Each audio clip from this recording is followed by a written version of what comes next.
کی توجہ کو، تو جو حقائق سامنے آتے ہیں، وقت کم ہو رہا ہے تو میں جلدی ذرا کروں گا۔ ان میں سے نمبر 1 ایران ہے۔ اگر ہم چلتے ہیں عرب سے مشرق کی طرف، تو ایران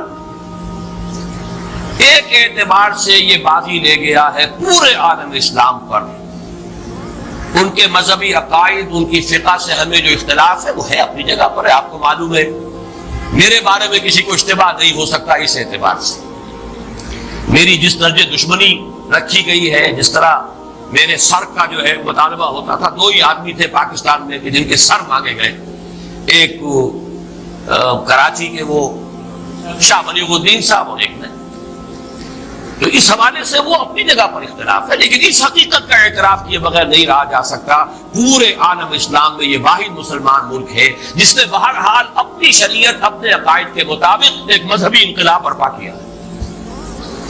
اور پورے عالم اسلام میں مذہبی سطح پر، حکومت کی سطح پر فنڈامنٹلسٹ صرف ایک ملک ہے، یا دوسرا جو ہے تھوڑا سا وہ ہے سوڈان، لیکن اس کی اہمیت اس لیے نہیں کہ وہ کسی عوامی انقلاب سے نہیں بنا، بلکہ وہ تو فوجی انقلاب سے شکل بنی ہے جو بھی بنی ہے۔ اللہ کرے اس میں استقامت ہو، اس سے یقینی کوئی نتیجہ برآمد ہو جائے۔ خبریں بھی اچھی آ رہی ہیں، لیکن میں تو دنیا کا جو پرسپیکٹو ہے اس کے حوالے سے عرض کر رہا ہوں کہ اس پہلو سے ایران ان کا ٹارگٹ ہے، ٹارگٹ نمبر 1 ایک خاص اعتبار سے۔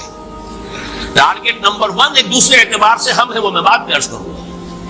چونکہ حکومت کی سطح پر فنڈامنٹلزم ہے اور وہ آیا ہے ایک عوامی انقلاب کے نتیجے میں، پھر ان کے پاس تیل کی دولت ہے، اس کے خلاف اکنامک سینکشنز بھی ہو جائیں تو اگر لیبیا کھڑا ہو سکتا ہے تو بہرحال وہ بھی کھڑا ہو سکتا ہے۔ اور نقشہ وہ دنیا کو دکھا چکا ہے کہ لڑا دے ممولے کو شہباز، یہ نقشہ بھی اس نے دکھا دیا۔ یہ ہے ایران کا معاملہ۔ نمبر 2 پاکستان۔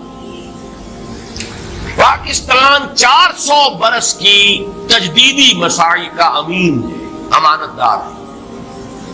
پورے ہندوستان میں مجدد الفسانی رحمت اللہ علیہ، شاہ ولی اللہ دہلوی رحمت اللہ علیہ، سید احمد بریلوی رحمت اللہ علیہ، ان کا جہاد، پھر اس 20ویں صدی عیسوی میں یا 14ویں صدی ہجری میں علامہ اقبال جیسا مفکر، مولانا مودودی جیسا مصنف، مولانا الیاس جیسا مبلغ، شیخ الہند جیسا مجاہد حریت، پورے عالم اسلام میں ان کا پیرلل کوئی موجود نہیں۔ یہ 400 سال کی تاریخ ہے اس کی امانت، اور اس کے نتیجے میں یہاں کے مڈل کلاس میں فنڈامنٹلزم کا ایک نیوکلیس ہے، اگرچہ حکومت کی سطح پر کوئی پیش رفت نہیں ہو سکی آج تک، بلکہ اب تو پسپائی ہو رہی ہے، اب پیچھے ہٹ رہے ہیں۔ وہ ہمارے ان سیاسی جو بھی زعماء ہیں، جو جماعتیں ہیں، ان کی غلطی اور الیکشن ہی کو واحد میدان بنا کر اس کے اندر اپنا سارا وقت و توانائی اور قوتیں ضائع کر دینا، یہ ہے در حقیقت جس کا کہ یہ صدا مل رہی ہے کہ اس اعتبار سے تو پسپائی کی طرف ہے معاملہ، کسی پیش رفت کی طرف نہیں ہے۔ لیکن باہر والے تو دیکھتے ہیں نا کہ اندر کیا کچھ مواد موجود ہے۔ اگر مڈل کلاس میں وہ فنڈامنٹلزم کا بارود موجود ہے تو کسی بھی وقت اس کے اندر جو ہے وہ کوئی دھماکہ ہو سکتا ہے۔ دوسری بات جو ان کے لیے ایک اعتبار سے ٹارگٹ نمبر 1 ہمیں بنا رہی ہے، وہ ہمارا ایٹمک نو ہاؤ ہے۔ پورے عالم اسلام میں اور کسی کے پاس نہیں۔ اسلامی بم اگر بنے گا تو یہی بنے گا۔ یہ ہے مختلف اسباب جس کے بنا پر ایران اور پاکستان کو آپ بریکٹ کر لیجئے، یہ اس نیو ورلڈ آرڈر یا آج کی میری گفتگو کے حوالے سے یہودی اور عیسائی گٹھ جوڑ کا جو ٹارگٹ نمبر 1 ہے، ایک اعتبار سے ایران ہے، ایک اعتبار سے پاکستان ہے۔ مومن سب آپس میں۔ اگر آپ کو ہماری یہ ویڈیو پسند آئے تو ہمارے چینل کو لائک اور سبسکرائب کریں۔ شکریہ۔ بھائی فَأَصْلِحُوا بَيْنَ أَخَوَيْكُمْ، اس کا پہلا تقاضا یہ کہا گیا کہ اگر تمہارے 2 بھائیوں میں اختلاف ہو جائے کرے تو اصلاح کر دیا کرو، اصلاح کرا دیا کرو، صلح کرا دیا کرو۔ وَاتَّقُوا اللَّهَ، اللہ کا تقوی اختیار کرو۔ یعنی ان ڈفرنس کی روش صحیح نہیں ہے، بھائی میں کیا کروں یہ جانے، آپس میں اپنا معاملہ جانے۔ اب میں اگر ایک کی بات کروں گا تو دوسرا ناراض ہو جائے گا، دوسرے کو میں حق پر قرار دوں گا تو پہلا ناراض ہو جائے گا، تو میں تو اس میں نہیں، یہ بہت غلط ہے، بہت غلط ہے، بہت غلط ہے۔ اہل ایمان کا فرض ہے یہ مسلمان بھائیوں میں آپس میں اگر کوئی اختلاف ہو رہا ہے، کچھ اب تلش ہو گئی ہے تو اسے رفع کرے، مصالحت کرائے، صلح کرے۔ اس کے بعد پھر 6 احکام آئے وہی لا والے. اہل ایمان تم میں سے کوئی مرد کوئی دوسرے مردوں کا تمسخر نہ کیا کرے, مذاق اڑانا, استہزاء. ہو سکتا ہے کہ جن کا مذاق اڑایا جا رہا ہے وہ مذاق اڑانے والوں سے بہتر ہو اللہ کی نگاہ میں. اب آپ نے کسی کا جسمانی عیب ہے اور مذاق اڑا دیا, یہ تو اللہ نے بنایا بھائی, اور کیا پتا کہ اس کے دل میں ایمان کتنا ہے, تمہارے اندر کتنا ہے. اللہ کی نگاہوں میں اس کا وزن زیادہ ہو, لہذا تمسخر نہیں, استہزاء نہیں. لا یسخر قوم من قوم عسى ان يكونوا خيرا منهم. اور چونکہ یہ مرض خواتین میں زیادہ ہوتا ہے لہذا دوہرا کرتا ہے, ولا نساء من نساء, اور نہ ہی کوئی عورتیں دوسری عورتوں کا مذاق اڑائیں اور تمسخر کریں. عسى ان يكون خيرا منهن, ہو سکتا ہے سوچے کہ جن کا مذاق اڑا رہی ہو وہ بہتر ہو اللہ کے نزدیک تم سے. ان کے لباس کے اوپر فطرہ چوز کر دیا, وہ وقت کے فیشن کے مطابق نہیں ہے, یہ کوئی اور شکل ہے. یہ چیزیں ہوتی عورتوں میں زیادہ ہے مردوں سے, ورنہ عام طور پر صرف مذکر کے سیغے میں ایک بات آ گئی تو وہ مردوں سے بھی خطاب ہو گیا, عورتوں سے بھی ہو گیا. لیکن جہاں خاص معاملہ عورتوں کا ہو تو وہاں اس کو دوہرا کر لاتے. وَلَا تَلْمِزُوا أَنفُسَكُمْ, ایک دوسرے کو الزام نہ لگایا کرو, بہتان تراشی نہ کیا کرو, عیب چینی نہ کیا کرو. وَلَا تَلْمِزُوا أَنفُسَكُمْ وَلَا تَنَابَزُوا بِالْأَلْقَابِ, ایک دوسرے کے چڑھانے والے نام نہ رکھ لیا کرو. اب یہ جو ہے یہ بھی بہت بری بات ہے. آپ نے کسی کو اپنی جگہ پر, فرض کیجئے کوئی لوگ اپنے آپ کو اہل حدیث کہتے ہیں یا سلفی کہتے ہیں, آپ نے ان کو وہابی کہہ دیا. اب یہ چیز جو ہے تکلیف دہ ہے ان کے لیے, آپ کیوں اس کا معاملہ کرتے ہیں؟ ایسا نہ کریں. جماعت اسلامی کے لوگ ہیں, مودودی ہیں, اب یہ بھی کوئی صحیح نہیں انداز نہیں ہے آپ کا. یہ تو یہ ہے کہ ان کو وہ جماعت اسلامی کے رکن ہے, آپ اسی اعتبار سے نہیں یاد کریں. وَلَا تَنَابَزُوا بِالْأَلْقَابِ بِئْسَ الِاسْمُ الْفُسُوقُ بَعْدَ الْإِيمَانِ, ایمان کے بعد تو یہ برے نام بھی برے ہیں. عمل تو دور کی بات ہے, یہ زبانی کلامی بھی جو تم بات کر دیتے ہو, تم سمجھتے ہو کہ شاید اس پر کوئی گرفت نہیں ہوگی, اللہ تعالیٰ کے ہاں اس کی بڑی گرفت ہوگی. ہم وہ حدیث پڑھ چکے, حضرت معاذ سے کہا تھا حضور نے کہ معاذ سکرت کا امک یا معاذ, لوگوں کو جہنم میں اونھے منہ ڈالنے والی شے اس زبان کی کھیتیوں سے بڑھ کر اور کوئی نہیں ہے. زبان جو ہے جو کہ بے لگام ہوتی ہے, ان میں طاقت نہیں لگی, کچھ خرچ نہیں آیا, جو چاہ بک دیا.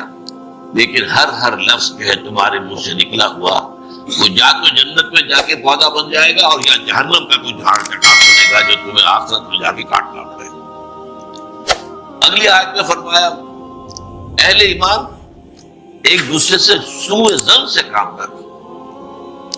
پہلے ہی سے انسان سمجھے کہ اس میں تو یہ خرابی ہے. بھائی آپ کے پاس کیا ثبوت ہے؟ وہ واقعہ ہو گیا ہے, کچھ ثبوت ہے, اب ٹھیک ہے آپ کو رائے قائم کریں. ایسے ہی بغیر کسی ثبوت اور واقعے کے آپ نے ظن قائم کر دیا. ان بعض الظن اسم, بعض جو ہے سوء ظن وہ تو اللہ کی نگاہ میں گناہ بن جاتا ہے, بہت بڑا گناہ بن جاتا ہے. ولا تجسسوا, اور دیکھو ایک دوسرے کی حالات کی ٹو میں نہ رہا. بعض لوگ ہوتے ہیں جیسے مکھی کا کام ہے گندگی میں بیٹھے گی, اس کو اتنی فطرت ہے. کچھ لوگ جو ہے وہ اس میں رہتے ہیں کھوج میں, اس گھر میں کیا ہو رہا ہے, اس میں کوئی دنگا ہے یا نہیں, فساد ہے کہ نہیں, ذرا سی کوئی اگر مل گئی بات اس کو لے اڑے. یہ ان کا ذوق ہوتا ہے, تو اس طریقے سے اس کو روکا. بھلا تجسس, بلکہ آج ہم جو حدیث پڑھ رہے ہیں اس کے برعکس ہے. اگر یہ ویڈیو آپ کو اچھی لگی ہے تو آپ کائنڈلی ریئلٹی سپیک کو سبسکرائب کریں, ویڈیو کو لائک کریں اور کمنٹ میں جزاک اللہ لکھیں تاکہ ہمیں اس طرح کے موٹیویشن ملتے رہیں اور ہم آپ کو اس طرح کی ویڈیو شیئر کرتے رہیں. جزاک اللہ خیر. کہ اگر تمہارے کسی مسلمان بھائی کا کوئی عیب تمہارے علم میں آ جائے تو اس کے اوپر پردہ ڈالو, اسے بیان کرنا, خود تجسس کر کے لوگوں کے عیوب تلاش کرنا, یہ تو بہت بری بات ہے. ولا یغتب بعضکم بعضا, اور دیکھو ایک دوسرے کی غیبت نہ کیا کرو, کسی مسلمان بھائی کے پیچھے اس کی کوئی برائی بیان نہ کرو. اور وہ پوچھا کہ حضور اگر وہ برائی اس میں ہو تب بھی نہ کریں. فرمایا تبھی تو وہ غیبت ہے, اگر وہ ہے بھی نہیں تو بہتان ہو گیا, پھر وہ تو بہت بڑا گناہ ہو گیا. ایک شخص کے اندر ایک عیب ہے, یہ کوئی برائی اس نے کی ہے, اس کے پیچھے اس کا ذکر مت کرو, ہاں سامنے کرو اور اب اس کی اوپر تنقید کرو تاکہ وہ اپنی اصلاح کرے. پیچھے کرو گے یہ غیبت ہے. اور اس کو اتنا برا کہا گیا یحب احدکم ان یاکل لحم اخیہ میتا، کیا تم میں سے کوئی شخص اپنے مردہ بھائی کا گوشت کھانا پسند کرے گا؟ فکرہتموہ، یہ بات تو تمہیں بری لگی بہت، لیکن تم جان لو کہ کسی مسلمان بھائی کی غیبت کرنا اخلاقی سطح پر وہی فعل ہے جو کسی مسلمان بھائی کا گوشت کھانا بولتا ہے۔ کیوں؟ اس کے دیکھیے کیا اس کے اندر مناسبت کیا ہے۔ جو مردہ ہے وہ اپنا دفاع نہیں کر سکتا، آپ نے جہاں سے چاہا بوٹی اڑا لی، کوئی دفاع تو نہیں کر سکتا۔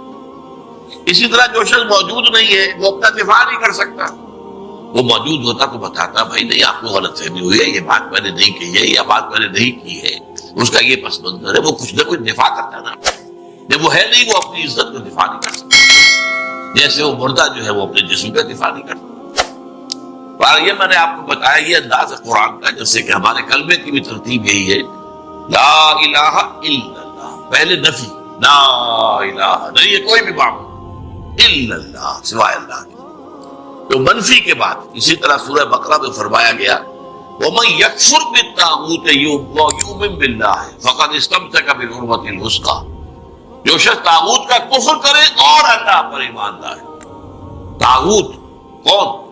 جو بھی اللہ سے سرکش ہے، جو بھی اللہ کے باغی ہے، جو اللہ کے بجائے اپنے آپ کو حاکم سمجھ بیٹھے ہیں، چاہے وہ حاکم فرعون اور نمرود کی شکل میں ہو یا آج کے دور میں عوام حاکم بن بیٹھے، جو چاہے قانون بنائیں گے، ہمارے نمائندے جائیں گے بنائیں گے، وہ شراب کو جائز قرار دیں، ہومو سیکشولیٹی کو جائز قرار دیں، ہومو سیکشول میرجز کی جواز کا فتویٰ دیں، بلکہ رجسٹر کریں، ایک مرد شوہر ہے دوسرا مرد جو ہے وہ بیوی ہے، قانون کی نگاہ یہی ہوگی، یا ایک عورت شوہر ہے اور ایک عورت کی بیوی ہے، قانون کی نگاہ میں تو یہ بات ہوگی۔ حالانکہ گویا کہ فطرت سے بغاوت کا معاملہ ہے، فطرت سے اللہ نے بنایا عورت اور مرد کو، اس کی تخلیق، اس نے جو جسم بنائے ہیں، جو نفسیات بنائی ہے، وہ ایک دوسرے سے بالکل جدا ہے۔ تو اس حوالے سے تو در حقیقت یہ سب طاغوت ہے، میرا اور آپ کا جو نفس امارہ ہے وہ بھی طاغوت ہے، کیونکہ ان النفس لامارۃ بالسوء، یہ تو برائی کا حکم دیتا ہے، یہ ہمارے اندر حیوانیت جو ہے یہ تو ادھر ہی چاہے گی، اس زبان کو چاہے کھارے چاہیے، چاہے حلال سے ہو چاہے حرام سے، تمہیں تو دولت چاہیے چاہے حلال سے آئے چاہے حرام سے آئے، نفس کو کہے گا لے لو، یہ رشوت پیش ہو رہی ہے بھائی، یہ بڑی ضرورت بھی ہے تمہیں، تمہارے وہ بچے کی فیس نہیں گئی ہے ابھی، اب یہ ہے لے لو، کیا حرج ہے؟ اور پھر یہ کہ وہ سبھی لیتے ہیں، وہ تو بھی تو نہیں، تو یہ سارے جو ہے ہیلے جو ہے وہ نفس سکھاتا ہے انسان، تو وہ بھی طاغوت ہے، ہمارا نفس طاغوت ہے۔ اور جیسا کہ میں نے کہا جو بھی اللہ کا باغی وہ در حقیقت طاغوت ہے۔ آج کے دور میں اسٹیٹ جو ہے، ریاست، secular state is the biggest طاغوت اور سیکولر کے معنی کیا ہے؟ ہمارا کسی مذہب سے، کسی آسمانی ہدایت سے، کسی آسمانی شریعت سے، کسی آسمانی وحی سے کوئی تعلق نہیں، ہاں یہ صرف انفرادی طور پر آپ شریعت محمدی کا انفرادی پیروی اس پر عمل کر سکتے ہیں۔ ہندو جو ہے وہ منو سمرتی، اگر ان کا کوئی قانون ہے وہ اپنی انفرادی زندگی میں کرے، اجتماعی زندگی میں کسی مذہب کا کوئی معاملہ نہیں، کوئی دلیل نہیں ہے کہ صاحب قرآن میں یہ لکھا ہے، قرآن میں لکھا رہے، پڑھ لیا کرو، تلاوت کرو۔ یہاں جو ہے ہمارا نظام سیکولر ہے، اس میں مذہب سے کوئی تعلق، یہ سب سے بڑا تعلق۔ تو اس اعتبار سے قرآن کہتا ہے وَمَن يَكْفُرْ بِالطَّاغُوتِ وَيُؤْمِن بِاللَّهِ، پہلے طاغوت کا کفر کرنا لازم، لا الہ اور پھر الا اللہ ہے، تو پہلے طاغوت کا انکار اور کفر اور اس سے بغاوت اور پھر اللہ پر ایمان۔ اور جیسا کہ میں نے دیکھا پچھلی حدیث میں تو وہ منفی پہلو آیا تھا، اب آج یہ ہے جو اس کا مثبت پہلو ہے۔ فرمایا یہ حضرت ابو ہریرہ نے روایت کیا ہے رضی اللہ تعالیٰ عنہ، اور مسلم شریف میں، صحیح مسلم میں موجود ہے۔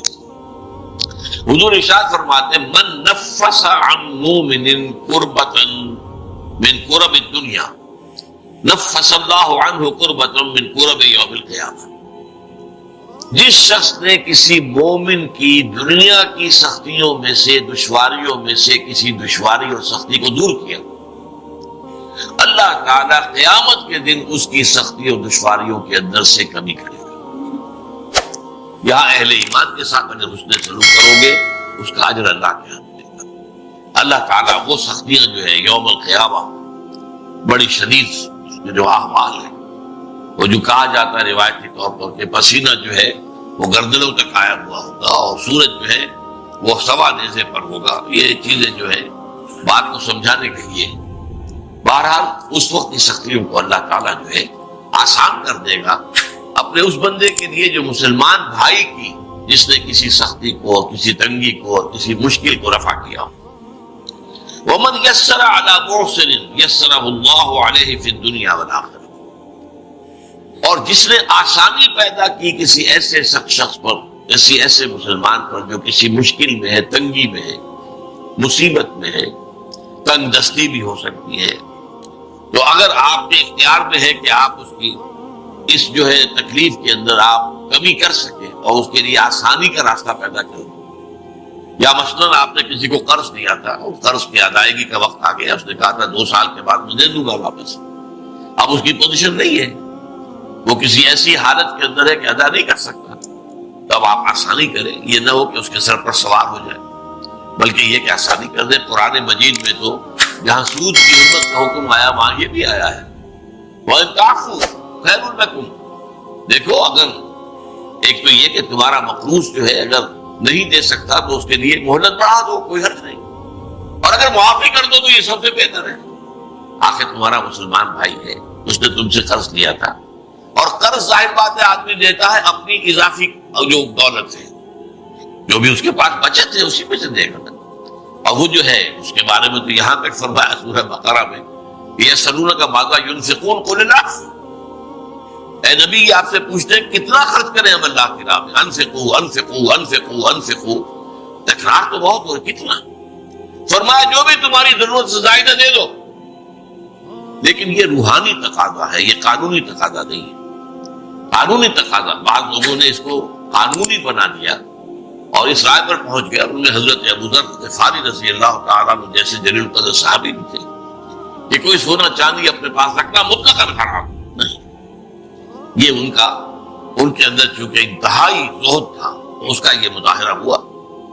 لیکن یہ ہے کہ یہ ہے آپ نے جو بھی دولت آپ کے پاس تھی آپ نے اس میں زکوٰۃ ادا کر دی، باقی آپ کا ہے، آپ اپنے پاس رکھ سکتے ہیں اور وہ آپ کی اولاد کو منتقل ہو سکتا ہے. وراثت کا قانون آخر کب کیسے لاگو ہوگا؟ اگر اپنے پاس کچھ رکھنا ہی نہیں ہے تو وراثت کس کی ہوگی؟ تو قانون کا معاملہ اور ہے. میرا اس پر کتاب کیا ہے بہت اہم، اسلام کا معاشی نظام، کہ وہ 2 نظام ہے اسلام کے معاشی. ایک ہے روحانی لیول کے اوپر، احسانی لیول کے اوپر، ایک ہے قانونی لیول کے اوپر. قانونی لیول پر آپ نے جو کمایا حلال سے کمایا، حرام سے نہیں کمایا. اور اگر ایک وہ آگے بڑھ گیا نصاب سے تو زکوٰۃ دے دی، اب قانونی طور پر باقی تمہارا ہے. روحانی کیا ہے؟ اس کو بھی اللہ کے راستے میں دے دو. یسألونک ماذا ينفقون قل العفو. تو اگر تمہارا کوئی مقروض ہے اور وہ سختی میں ہے، ادا نہیں کر سکتا، تو پہلی بات تو یہ کہ اسے مہلت دے دو، آسانی کر دو. وَمَن يَسَّرَ عَلَى مُعْسِرٍ. اور اگر اس سے بھی آگے جیسا کہ میں نے بتایا سورہ بقرہ میں آیا ہے، اگر معافی کر دو تو تمہارے لیے بہت ہی بہتر ہے، بہت بڑی کمائی، بہت بڑی نیکی بن جائے گی. یسر اللہ علیہ فی الدنیا والآخرہ. تو جو شخص اپنے کسی مومن بھائی کی کسی تنگی کو، سختی کو میں نرمی میں بدلے گا تو اللہ تعالیٰ دنیا اور آخرت میں اس کے لیے آسانیاں پیدا کرتے ہیں. وَمَنْ سَتَرَ مُسْلِمًا سَتَرَهُ اللَّهُ فِي الدُّنْيَا وَالْآخِرَةِ.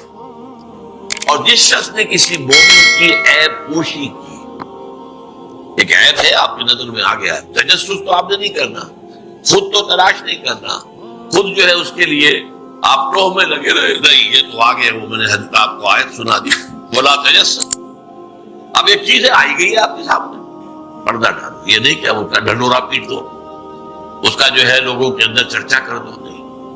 اللہ تعالیٰ کو یہ پسند نہیں ہے. ان تشیع الفاحشہ، یہ کوئی شے جو ہے وہ شائع ہو جائے، پھیل جائے. اگر کوئی چیز ایسی ہے اسے رکھو اپنے پاس، آگے بیان نہ کرو، آگے مت بڑھاؤ اس کو. وَمَنْ سَتَرَ مُسْلِمًا سَتَرَهُ اللَّهُ فِي الدُّنْيَا وَالْآخِرَةِ. جو کسی مسلمان کی ستر پوشی کرے گا، عیب پوشی کرے گا، اللہ تعالیٰ اس کے عیوب پر پردہ ڈالے گا آخرت کے اندر، دنیا میں بھی آخرت میں. دنیا میں بھی اللہ تعالیٰ نقد سب یہ جگہ بدلہ دے گا. آخر تمہارے اندر بھی تو کوئی عیب ہے نا، بے عیب تو ذات اللہ کی ہے.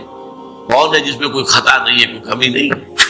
وہ حدیث بھی یاد کر لیجئے، کل بنی آدم خطاؤن و خیر الخطائین التوابون، تمام بنی آدم نہایت خطا کار ہیں، ان خطا کاروں میں بہتر وہ لوگ ہیں جو توبہ کرتے ہیں، پلٹ جائیں، رجوع کریں، گناہ پر اصرار نہ کریں، ڈیرا ڈال کر بیٹھ نہ جائیں۔ جیسے مثال میں دیا کرتا ہوں، اگر کہیں بارش ہوئی ہوئی ہے، کیچڑ ہے، آپ جا رہے ہیں تو آپ کا پاؤں جیسے آپ گر گئے تو پڑے تو نہیں رہتے نا، وہاں فوراً اٹھتے۔ تو جو لوگ بھی اس طریقے سے کہیں لغزش ہو گئی ہے نفس کی وجہ سے، کسی اور کوئی حالات جو ہے ماحول کے اثرات کے تحت آپ سے کوئی گناہ سرزد ہو گیا ہے، تو فوراً توبہ کرو اللہ کی، اور اس پر سورہ نساء میں فرمایا ہے کہ اگر فوراً توبہ کرو گے تو اللہ تعالیٰ کے ذمے واجب ہے تمہاری توبہ کو قبول کرنا۔ انما التوبۃ علی اللہ للذین، ان لوگوں کے حق میں یعملون السوء بجہالۃ ثم یتوبون عن قریب، اگر بالکل جلدی فوری طور پر جو ہے جذبات کے رو میں ایک کام غلط میں کر بیٹھا ہے، اللہ معاف فرمائے، تو یہ چیز جو ہے اللہ تعالیٰ پر معاف کرنے والا ہے۔ تو دنیا میں بھی تمہارے عیوب پر پردہ ڈالے گا اللہ، اور آخرت میں بھی۔ واللہ فی عون العبد ما کان العبد فی عون اخیہ، اس قدر پیارے یہ جو تعلیمات ہیں آپ اندازہ کیجیے، اس قدر عمدہ اور جامع الفاظ کے اندر۔ اور دیکھو اللہ تعالیٰ اپنے بندے کی مدد میں لگا رہتا ہے، ما کان العبد فی عون اخیہ، جب تک کہ بندہ اپنے بھائی کے کام میں لگا ہوتا ہے۔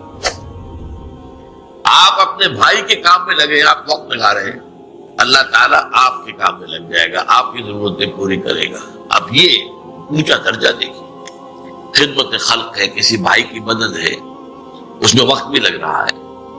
کوئی ایسا شخص ہے جو مظلوم ہے اور وہ آپ سے آ کے کہتا ہے کہ صاحب فلاں حاکم کے پاس جا کر بتائیے میری بات، وہ میری بات تو کوئی سن نہیں رہا ہے، تو اگر اس کی بات حق ہے اور آپ جا کر جو ہے شفاعت کرتے ہیں، اس کی سفارش کرتے ہیں، یہ شفاعت حسنہ کہلاتی ہے، اس میں بڑا اجر و ثواب ہے۔ اب آپ جائیں گے اس کے ساتھ اور جا کر اپنا وقت لگائیں گے، تو ظاہر بات ہے کہ اس پر آپ اس کی مدد میں جا رہے ہیں نا۔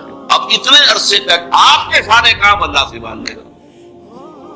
من واللہ فی عون العبد ما کان العبد فی عون اخیہ، جیسا کہ ایک واقعہ تھا بہت مشہور، مکے میں ایک شخص آیا، وہ تاجر تھا، ابو جہل نے اس سے کچھ مال خریدا، بہت پیسے نہیں دیے، اب وہ بیچارہ فریاد کرتا پھر رہا ہے۔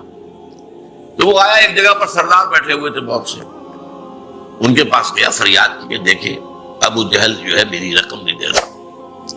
انہیں شرارت سوجی کہ دیکھیں تماشا دیکھتے ہیں۔ اس نے کہا دیکھیں وہ شخص جو وہاں پر نماز پڑھ رہا ہے نا، اس کے پاس جاؤ، وہ تمہارا مال دلوا سکتا۔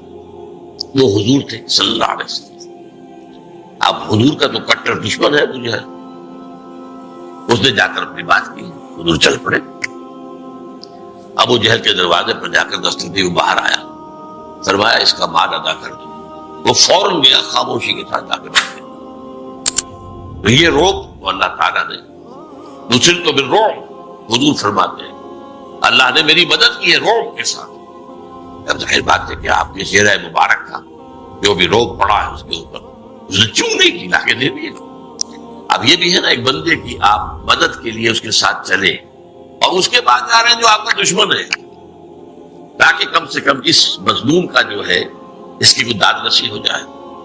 واللہ فی عون العبد ما کان العبد فی عون اخیہ۔ اب جو حدیث کا ٹکڑا آ رہا ہے یہ یوں سمجھیے کہ اس کام میں میں نے اپنی زندگی کے 50 برس لگائے۔ ویسے تو اس سے زیادہ لمبا عرصہ ہے، میں جب میڈیکل کالج میں پڑھتا تھا 51 سے نہیں 49 سے 53 تک، 1949 سے 1954 تک 5 برس کا 5 سال کا کورس ہوتا ہے نا ایف ایس سی کے بعد۔ اس زمانے میں میرا درس قرآن ہوتا تھا، پسند کیا جاتا، وہ مناسبت اللہ نے عطا فرما دی تھی۔ لیکن اس کے بعد تو آپ کو معلوم ہے کہ پھر تو میرا زندگی کا جو ہے اصل کام یہ رہا، قرآن پڑھنا پڑھانا، سمجھنا سمجھانا، سیکھنا سکھانا، عام کرنا۔ اللہ کا شکر ہے کہ بہت سے نوجوان ایسے تیار ہو گئے جو اسی انداز میں درس دے رہے ہیں اور وہ کام کر رہے ہیں۔ چراغ سے چراغ روشن ہوتا ہے، ایک اکیلے آدمی سے کیا ہوگا؟ لیکن یہ ہے کہ آگے اگر اس کام کو لے کر چلنے والے ہیں تو وہ کہ میری محنت سفل ہو رہی۔ اب اس کے اعتبار سے یہ حدیث بہت ہے اس کام کے لیے۔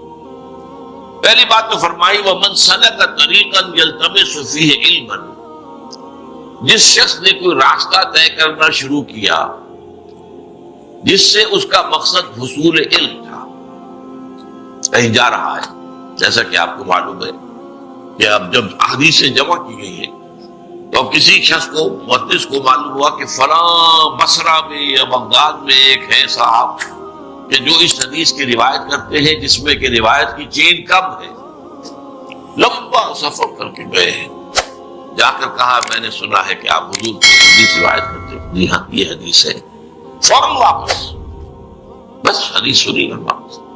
وہ کہا بھی نہیں، میں ایک مقصد کے لیے آیا تھا اور میں اس مقصد میں کسی اور چیز کو میں شامل نہیں کرتا، خارج کرنے وجہ کا۔ تو ظاہر بات ہے کہ علم کے حصول کے لیے، پھر بعد میں ظاہر بات ہے کہ لوگ سفر کرتے تھے، جاتے تھے مراکز علمی میں، اور آپ کو معلوم ہے شیخ عبد القادر جیلانی رحمۃ اللہ علیہ کو جب ان کی والدہ نے روانہ کیا تھا حصول علم کے لیے، تو کچھ اشرفیاں ان کی جو صدری تھی، یہ واسکٹ جو ہم پہنتے ہیں اس کی اندر سیدھی تھی کہ یہ وقت آئے گا تو کسی کو ضرورت آئے گی۔ وہاں راستے میں ڈاکوؤں نے ڈاکہ ڈالا، ڈاکوؤں کا سردار ہر ایک سے پوچھا تمہارے پاس کیا ہے؟ اب سب کہتے کچھ نہیں ہے، لیکن پھر تلاشی میں کچھ نکل آتا تھا۔ اس نوجوان سے پوچھا کہ انہوں نے کہا 32 اشرفیاں ہیں۔ اب یہ حیران ہوا کہ یہ اس نے کیوں صاف کر دیا، کہاں ہے؟ ہمیں تو نظر نہیں آئی۔ انہوں نے کہا سلی ہوئی جو ہے میری جیکٹ کھول کے دیکھ لو 30 اشرفی۔ اتنا اثر ہوا کہ وہی جو ہے ٹائم ہو گیا، وہ اشرفیہ بھی واپس کی، باقی بھی جن کا معلوم کا تھا وہ واپس کیا، اور پھر اس کی زندگی جو ہے وہ نیکی کی۔ یہ چیز ہوتی یقیناً اس کے اندر جو ہے خیر ہوتا۔ تو من سلک طریقا یلتمس فیہ علما سہل اللہ لہ بہ طریقا من الجنہ، جو شخص کوئی راستہ اختیار کرتا ہے، سفر اختیار کرتا ہے حصول علم کے لیے، اللہ تعالیٰ اس کی بدولت اس کے لیے جنت کا ایک راستہ آسان کر دیتا ہے۔ طلب علم کا سفر گویا کہ جنت کی طرف سفر ہے۔ وہ علم کون سا ہے؟ وہ ایک علم تو وہ ہے جو ہم سیکھنے امریکہ جاتے ہیں، فلانی انجینئرنگ پڑھنے جا رہے ہیں، اور یہ علم اور ہے، یہ فنون ہے، علم نہیں ہے، فن ہے۔ جیسے آپ کو معلوم ہے کہ ایک موچی بیٹھا ہوا اپنی وہ جوتی کاٹ رہا ہے اور کچھ پیسے مل جاتے ہیں اسے، ایک فن ہے، ہر شخص نہیں کاٹ سکتا، یہ اس کے پاس ایک فن ہے۔ ایک ترخان ہے، اس کے پاس ایک فن ہے، آپ اس سے کام لیتے ہیں۔ یہی معاملہ ایک بڑے سرجن کا ہے، وہ بھی کیا کرتا ہے، جسم کو چیرا ہے، اس میں سے کوئی چیز غلط نکال دی پھر سی دیا، اور یہی ہے نا، یہ فنون ہے۔ ڈاکٹری ہو، انجینئرنگ ہو، ایک علوم نہیں ہے، یہ فنون ہے، فن ہے۔ علم تو کیا ہے؟ علم تو اللہ کی کتاب ہے، علم رسول کی سنت ہے صلی اللہ علیہ وسلم، یہ علم ہدایت۔ در حقیقت علم کیا ہے؟ علم ہدایت۔ تو اس حوالے سے جو شخص بھی اس حصول علم کے لیے، ہدایت کے علم کے حصول کے لیے سفر کرتا ہے، اللہ تعالیٰ اس سفر کے بدولت، اس کے صدقے میں اس کے لیے جنت کا سفر آسان کر دیتا ہے۔ اب سنیے وہ حدیث، وَمَجْتَمَعَ قَوْمٌ فِي بَيْتٍ مِّن بُيُوتِ اللَّهِ، اور کبھی ایسا نہیں ہوتا کہ کچھ لوگ اللہ کے گھروں میں سے کسی گھر میں جمع ہوں، کس کام کے لیے؟ یتلون کتاب اللہ، اللہ کی کتاب کی تلاوت کرنے کے لیے، وَيَتَدَارَسُونَهُ بَيْنَهُمْ، آپس میں ایک دوسرے کا درس دینے کے لیے۔ ایک تو درس ہمارا ہوتا ہے، یہ مونولوگ ہے، اس لیے کہ بتانا پڑتا ہے، یہ عربی ہے، اس کی یہ معنی ہے، اس کا یہ ہے، یہ ترکیب ہے، یہ ترجمہ ہے، پھر اس کا مفہوم۔ ایک ہوتا ہے کہ آپ ایک اسٹڈی سرکل بنا کر بیٹھ جائیں، ایک آیت پڑھی، بھئی آپ نے کیا سمجھا اس سے، آپ نے کیا سمجھا، آپ نے کیا سمجھا۔ اور یہ بھی ہوتا ہے بعض اوقات، یہ میں نے دیکھا ہے، انگلینڈ میں دیکھا 1970 کے دسمبر میں، کہ وہاں جو ایک ہاسٹل تھا جو پاکستانی لڑکوں کا ہاسٹل تھا، وہاں یہ ہوتا تھا جمعے کے بعد بیٹھ جاتے تھے لڑکے، اور وہاں کے لڑکے کون سے تھے؟ ایک پی ایچ ڈی کر چکے، دوسرا کر رہے ہیں، یا ایک ایم ایس سی کر کے آ کے پی ایچ ڈی کر رہے ہیں، وہ تھے، وہ کوئی پرائمری کے یا ہائی اسکول کے تو نہیں تھے۔ اب وہ کیا کرتے تھے؟ حلقہ بنایا ہے، بیٹھے ہیں، ایک رکوع جو ہے قرآن کا آپ نے پڑھا، آپ نے غلطی کی تو اس کو تصحیح کر دی گئی، وہی رکوع دوسرے نے پڑھا، تیسرے نے پڑھا، تاکہ تجوید صحیح ہو جائے۔ پھر ان کے ذمہ یہ ہوتا تھا کہ تم فلاں تفسیر پڑھ کے آنا، تم فلاں تفسیر پڑھ کے آنا، تم فلاں تفسیر پڑھ کے آنا، تم فلاں تفسیر، اور اپنا بیان کرو۔ تو اسے ہم کہیں گے اسٹڈی سرکل۔ یہ تدارس ہے، ایک ہے درس اور یہ تدارس۔ تو فرمایا کہ جب وہ اللہ کے گھروں میں سے کسی گھر میں جمع ہو اللہ کی کتاب کو پڑھنے کے لیے، آپس میں باہم ایک دوسرے کو سمجھنے سمجھانے کے لیے، تو کیا ہوتا ہے؟ الا نزلت علیہم السکینہ، ان پر سکینت نازل ہوتی ہے اللہ کی طرف سے، سکون، اطمینان، جو ایمان کا اصل حاصل ہے، امن ایمان سے۔ اسی لیے جب نیا چاند دیکھتے تھے حضور، مہینے کا نیا چاند، تو کیا کہتے تھے؟ اللہم اہلہ علینا بالامن والایمان والسلامت والاسلام۔ اے اللہ، یہ جو چاند تم نے طلوع فرمایا ہے ہم پر، اس سے جو مہینہ شروع ہو رہا ہے، اس میں ہمارے لیے امن اور ایمان اور سلامتی اور اسلام۔ سلامتی اسلام سے ہے، امن ایمان سے۔ امن ایک داخلی کیفیت ہے، سلامتی ایک معاشرتی ہوتا ہے۔ سلامتی ہو، امن ہو، یہ باہر کا امن جو ہے یہ سلامتی ہے، تاکہ کسی کو کسی سے نقصان نہ پہنچے، کوئی کسی کو قتل نہ کر رہا ہو، کوئی کسی کا مال نہ چھین رہا ہو، ایک دوسرے کے لیے سلامتی بن جائے۔ سلامن سلاما، قیلن سلامن سلاما۔ اور حضور نے فرمایا افشوا السلام بینکم، اپنے مابین سلام کو عام کیا کرو۔ اسی لیے سلام میں سبقت جو کرتا ہے اسے اجر زیادہ ملتا ہے۔ اور اگر جو، ویسے تو یہ آداب تو یہ ہے کہ چھوٹے بڑوں کو سلام کرے، لیکن اگر کہیں بڑا چھوٹے کو سلام کرے تو دگنا ثواب مل جائے گا۔ اور فرض کیجئے کہ وہ چھوٹے کو ایک طرح کی تعلیم ہو جائے گی، ادب کی تعلیم ہو جائے گی کہ بھائی سلام کرنا چاہیے، تو ہر مسلمان کو سلام کرو۔ ایک حدیث میں تو بڑے پیارے الفاظ آئے، لن تدخلوا الجنۃ حتی تؤمنوا ولا تؤمنوا حتی تحابوا افلا ادلکم علی شیء اذا فعلتموه تحاببتم افشوا السلام بینکم۔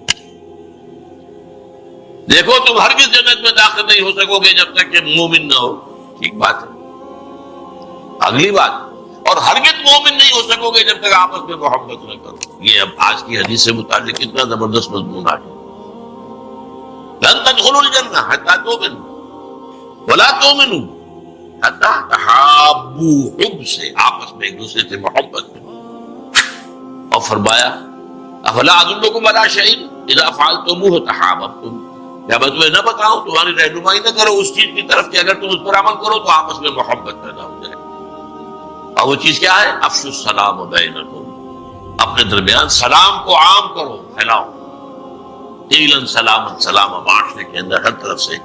اب دیکھیے یہ دنیا میں اور بھی ہے، گڈ مارننگ، گڈ ایوننگ ہے، وغیرہ وغیرہ، ہائی اور ہلو ولو جو کرتے ہیں، اس میں بہترین جو ہے گریٹنگ السلام علیکم۔ اور اس کا جواب فرمایا گیا کہ تم جواب پلٹ کر دو تو زیادہ دو، اور نہیں تو کم سے کم اتنا جواب تو دے دو۔ بعض لوگ جو ہے وہ اپنے وہ تکبر میں سلام کیا کسی نے، بس سر لا دیا، یہ نہیں، یہ تکبر کہنا۔ وعلیکم السلام، یہ تو کم سے کم ضرور کہو، یہ تو قرض ہو گیا تم پر۔ اس نے تمہیں کہا السلام علیکم تو کم سے کم وعلیکم السلام تو کہو نا، بلکہ بہتر یہ کہ بڑھا کر دو، السلام علیکم ورحمۃ اللہ وبرکاتہ، یہ بڑھا کر دو۔ تو اس حوالے سے یہ سلام، مجتمع قوم فی بیت من بیوت اللہ یتلون کتاب اللہ ویتدارسونہ بینہم الا نزلت علیہم السکینہ، ان پر سکون، اطمینان کی کیفیت نازل، وغشیتہم الرحمہ، اور رحمت خداوندی انہیں ڈھانپ لیتی ہے، سایہ کرتی ہے۔ رحمت خدا، میرا کلام پڑھ رہے ہیں، لہذا اللہ تعالیٰ کی رحمت روش میں میری باتیں سمجھنے کی کوشش کر رہے ہیں، میرے کلام کو سمجھنے اور سمجھا رہے ہیں۔ وحفتہم الملائکہ، تیسری بات، سکینت نازل ہو رہی ہے، رحمت ان کے اوپر چھا جاتی ہے، ڈھانپ لیتی ہے، اور فرشتے ان کے گرد گھیرا ڈال دیتے ہیں چاروں طرف سے۔ حفتہم الملائکہ، اور سب سے اونچی بات آپ سنیے، وَذَكَرَهُمُ اللَّهُ فِي مَنِ عِندَهُ، اللہ ان کا ذکر کرتا ہے ان کے سامنے جو اس کے پاس ہے۔ پاس کون ہے؟ ملائکہ مقربین، ملائکہ کے بھی تو درجے ہیں۔ ایک ملائکہ جو ہے وہ دنیا کے ملائکہ یہاں کے انتظام انتظام میں لگے ہوئے، ایک ملائکہ مقربین ہے جو اللہ تعالیٰ سے نہایت قرب رکھتے ہیں، ایک وہ 8 فرشتے ہیں جو اللہ کے عرش کو تھامے ہوئے ہیں۔ وہ آپ فرشتوں کے اندر بھی تو حفظ مراتب کا معاملہ ہے، کس کا کیا رتبہ ہے، کس کا کیا رتبہ ہے، جبرائیل کا کیا رتبہ ہے، اس لیے جو اس کے پاس ہے ان میں اللہ ذکر کرتا ہے، دیکھو میرے بندے، اور بات کہنے کی کیا ہے، دیکھو تم کہتے تھے یہ آدم جو ہے اللہ تو انہیں بنا رہا ہے، یہ تو خوریزی کرے گا، یہ تو فساد بچائے گا، دیکھو میرے بندے کیا ان کے کوئی دنیاوی غرض ہے اس وقت؟